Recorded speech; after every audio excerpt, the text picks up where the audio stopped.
Hello and welcome back to another episode of Critical Reactions with your host, Bryan. We're going to continue on with this week's theme of hidden gems, looking at artists that hopefully most of you aren't aware of. And for me at least, so far this week, I'm not aware of any of it except Gazpacho to kick the week off. But even there are quite a bit of a smaller band, and I only know about them because of a smaller group of dedicated fans within the community. Today, though, we're going to be looking at some Harrison Bergeron, I believe it's how you pronounce this band, artist. I don't know. We'll figure it out as we get into it, I suppose. We're going to be looking at the final track from their 2008 EP and the only thing that they released off of the Dead Bergeron album. We're going to look at the track Darkness Washed Over the Dude. Let's just dive into it, see what's going on with this.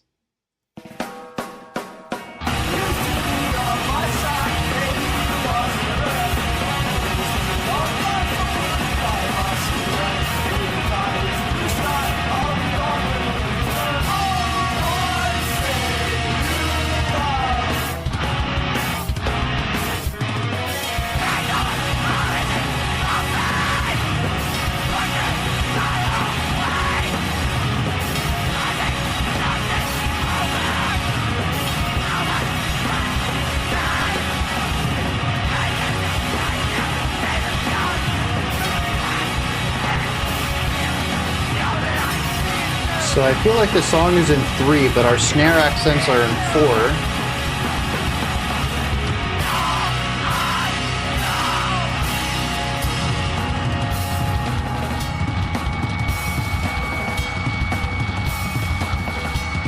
It's super compressed, so it's tough to really discern what's going on.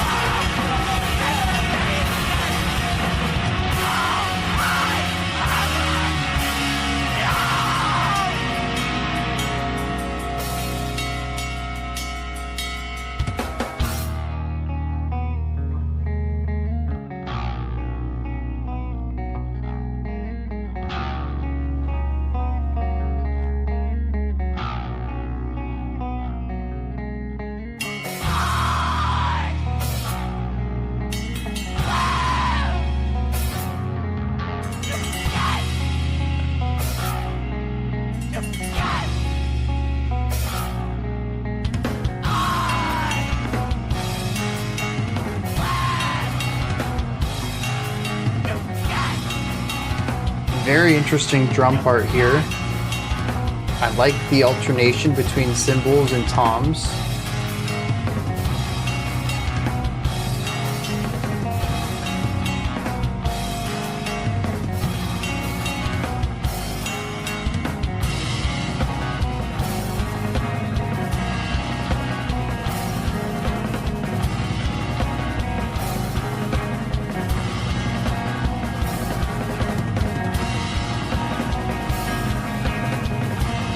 A little bit of an accelerando here. I don't know if it's intentional or not. The drummer hasn't been consistent.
There's a lot of pain right here, even beyond the vocal delivery, just in the music. Regret, maybe a little bit of remorse, sorrow.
All right.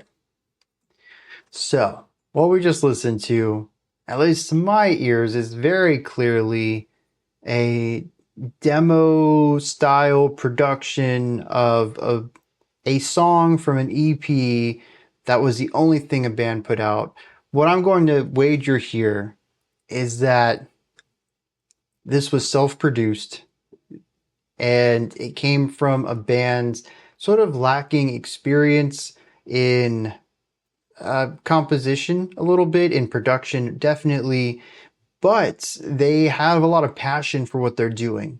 And I feel that there's a few sections in this track that I really like. They had a good gut sense of where to take things, but there's a lot of places for improvement. And so I kind of just want to get the critical things out of the way real quick. There's some temporal issues all over this, particularly at the first section where we brought the energy down. We kind of lightened things up a little bit. The drummer was all over the place before we went into the double time feel there and kind of locked into a faster groove. We had the whole accelerando part after that that was very rough to get through. Sometimes it'd speed up more than previously. Sometimes it would speed up less than previously. It wasn't a linear increase. It was kind of like sometimes it was a higher incline. Sometimes it was a lower incline as far as raising the tempo. The production on this is very cluttered, very messy, it's tough to discern what's going on. There's a lot of things happening. Almost every instrument is massive. Every instrument is fuzzy and distorted and overdriven and just amplified in massive ways. And a lot of them are filling the same pitch areas as well. And so there's some muddiness going on between a lot of the instrumentation. The drums are incredibly loud, especially in the last half of the track. It makes it difficult to hear what's going on in the guitars.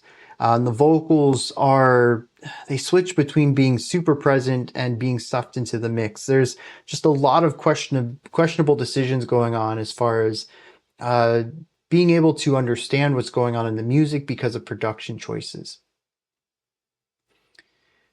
So aside from performance and production though, I just kind of rapid fire got them out of the way. Let's dive into some positive things that are going on here and areas that I think this group would have really excelled at if they had a chance to continue their craft and continue honing into their writing. They do a fantastic job at crafting emotion, which it is emo. You kind of expect it in a band like this, in a project like this. But they do a great job at it. Whether it is the angstiness of the intro, the wild drum work, lots of accents everywhere, the loud, abrasive, fuzzy guitars, the vocal screaming, all of this brings about a strong amount of angstiness to it. It isn't just anger, but it's also a little bit of what I feel like is an over-the-top rage. kind of going about it in a specific fashion there rather than just being anger. But then we also take the energy down a little bit after that, and it's almost as if that passes and the red fades from the eyes, and there's a little tinge of understanding the situation for what it is and kind of approaching it from a more level-headed perspective before shifting back into the shouting vocals. But we escalate into that with the drum roll and the faster tempo, the louder volume. But here we kind of return back to that more somber riffage that's going on, that's paired with the louder instrumentation from the intro. And this whole section, combined with the harsh vocals, to me ends up feeling very remorseful, regretful, as if in their rage, in their angst at the beginning, they did something that at the moment felt right. It was a release due to them being so upset. And then as the rage subsides, they see what it was, and this regret, this pain, whatever, begins to build up inside of them, bursting into this emotional conclusion to the song that is, for the most part, just pure remorse. At least that's how I read the progression across this track. And they do such a great job of embodying these three moments and really allowing them to exist and breathe before expanding and moving into the next idea. Now, instrumentally, it's kind of tough for me to talk about this because of the muddy production. The guitar work generally sounds fine. There's a lot of 16th note playing, possibly tremolo picking going on. It's creating the fuzzy wall of sound stuff that we hear in a lot of this track. The bass it gets a couple of moments to shine where I can really hear what it's doing. There's some neat licks going on there. For the most part, though, it kind of gets lost in the mix, so I can't comment too much on that. The vocalist, the cleans are pitchy, which typically kind of works for this. It doesn't bother me as much. They're not super dissonant. They're just slightly out of tune.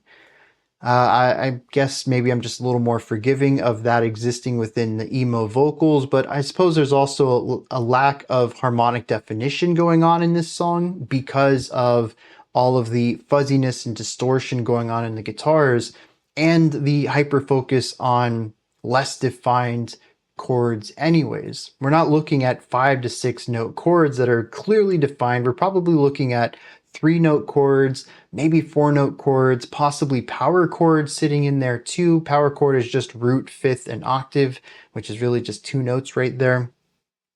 They're exceptionally stable. They work really well in dissonance and amplification, but they're not very defined at all as far as character goes. They can really be expanded in any number of directions and work well within that. But I do want to focus on the drums real quick. One, because they're one of the few things I can really make out clearly through the entire song, but two, because they're so interesting. This feels like a drummer who doesn't have much academic background in drum work. They just kind of go at it. And to me, it's what elevates this song quite a bit. The guitar work, for the most part, feels on par for a sort of low to mid-fi Screamo kind of thing. The vocals, well done harsh vocals, 100%. Don't want to discredit that at all, but it's also par for the course for Screamo. The bass is a bit more dexterous than I expect in a Screamo group, but the drums are... I don't know what they are. We have some interesting rhythmic counterpoint at the beginning of the song, some polyrhythmic ideas. Particularly, we have a 3-against-2 polyrhythm going on that plays out in the 3-pulse beat that we hear from pretty much every instrument. And then if you hone in on the snare, you can find a 4/4, and you get 2 attacks per grouping of 3 from everyone else. The snare isn't consistent though. The 3 against 2 polyrhythm actually has a specific name. It's a hemiola, and it's not a consistent hearing of this. Every once in a while, you will get these snare accents. It pushes against that 3 pulse idea, but it isn't like they're consistently going off all the time. It's an accent. It's an additional component that is brought in from time to time. I think that's interesting because I couldn't tell what the time signature was at the beginning for a little bit, and it was because of the infrequent snare accents coming in and kind of messing up my counting. But from there, we also saw, well, oh, the really interesting part, moving between two beats of the cymbals to 2 beats of this tom roll, just kind of was like 16th notes across the toms, and then 2 calmer beats of cymbal work. I don't remember what the rhythmic passage was on that, and then back to these tom rolls, just really fast moving across them. That was a really neat idea. More melodic than anything else and exceptionally expressive. We kind of get into a lighter style in the lower energy section of the song, but this also contains the buildup. And this buildup is a snare roll, but it's such an inconsistent snare roll that I find it really interesting. Part of it, I think, is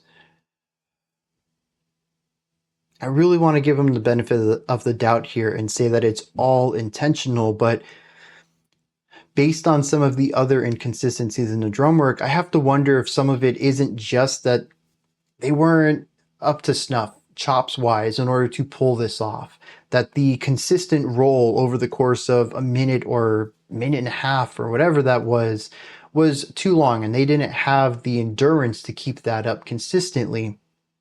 There ends up being some really interesting fluctuations in accentuation, in velocity of attack. It creates almost a wave to it where some parts are going to be louder and then it gets softer and then louder and then softer. But there's also interesting accent patterns throughout as well. At a certain point, there just begins to be a couple of notes emitted every few beats. And there started out to be a little bit of a pattern to that, but then the pattern was discarded too, and it was just like these little gaps in the snare roll at what seemed to me to be random places. And once again, towards the end of this, it almost feels like they're starting to slow down a little bit. They can't keep the consistency going on. It feels like an endurance problem. But at the same time, it creates such a compelling drum part too. Very rarely do you hear somebody attempt a minute-long snare roll of 16th notes who decides to put so much variation and fluctuation into the roll itself rather than being more static, of having that consistent spacing between all of your notes, of having the consistent accents, of, you know, maybe accenting the first hit of every group of 4 or accenting the first hit of every group of 8 or something like that, and creating that rhythmic pulse through it. This just feels a bit more random and exploratory. And, you know, like I said, maybe it's intentional. Maybe it's not. At the end of the day, I don't know that it really matters. The end art that came out of it is more interesting regardless of how they arrived at it. There are certainly some times where the drummer's inexperience, it pulls the song down for me. But it's moments like that that elevate the track. And I really would like to see where this drummer would have gone if they had stuck with it. Because there are some really neat ideas in here that I think, like I said, kind of bring this up a little bit. Pretty much everything else in the band feels what I would expect for a Screamo band, especially a bedroom-produced Screamo song. But the drums consistently surprised me. So just wanted to highlight that a little bit. Let me dive into some lyrics on this one and see what's going on there. Well, I don't know if there's necessarily any remorse in this song lyrically to line up with my reading of the music. But there is contempt. There's also pain. It's a short track lyrically. It says, I fear a blackout night is coming. I'll push it further away. I would start this over if I had anything to say. Tonight, if you see the sky through the cracks in the ceiling, know that I see it too. And it's all that I know. All that I know is to let go, and all I know is gone. They'll wake me up tomorrow and we'll face this city again. It's all we've ever known. So I live to forget. So this idea of pushing the body to blacking out for whatever that, it could be a metaphorical blacking out, could be a physical blacking out, literal, talking about maybe getting so drunk that you black out. Just deciding to push the body. As he says, I live to forget. That there's a pain within him that he tries to silence by whatever means that may be, to metaphorically or literally black out. There's cracks in the ceilings, though. That I take a bit more figuratively as just to say that whatever support structure is supposed to be around him that protects him isn't there. And he's allowed to see the sun because of that. The roof that is supposed to protect him from the elements has cracks in it, but there is a beauty through that. Says, will you tie this noose knot? Make this go away? I'll be gone when the leaves turn, darling, and I'll be the first thing you see when you wake up. When days and nights wed, you'll finally see the breath from our lungs spell hate for your crimes. Your daisies bloom stale, their stagnant seeds dig deep in dead soil. You're wasting your time. I'll be the first thing you see when you wake up. Like I said, there's definitely some animosity here. This other person, they're not too happy with saying that the breath from their lungs spells hate, that the daisies that they bloom are stale and their seeds dig into dead soil. So I wonder if maybe they were wronged, or at least they feel they were wronged, betrayed possibly. This other person just makes them upset, and whatever happened, it's pushing them back to another state of blacking out. That the pain that they feel regarding this person is so strong that that's what they need to turn to. That's what the song seems like to me, anyways. Part of that, I think the angst in here works, and the pain, sure, maybe not the remorse, but there is a sorrow in the ending of the song too. These are just my thoughts, though, on Harrison Bergeron's Darkness Washed Over the Dude. What a silly title. Let me know what you thought of this. If there's anything you enjoyed about it, anything that you didn't like, maybe there's something that you'd like to correct me on or expand on what I brought up, let me know. Put all of that and any other thoughts you might have, any sort of opinion or perspective you have on the lyrics, put all that into the description box, into the comments section. In the description box, you'll find a link to Linktree. Takes you here. You can find links to my music, ways to support the channel, a link to the Discord server, and so much more. Above that, if you could, like, subscribe, and ring the bell. I greatly appreciate all three of those. All right, that wraps it up for today. I'll be back tomorrow, though, 5 p.m. Eastern Standard Time, 9 p.m. UTC, as usual. Until next time, remember to be critical, not cynical, of the music you listen to, and have a fantastic morning, afternoon, or evening, whenever you choose to watch my videos.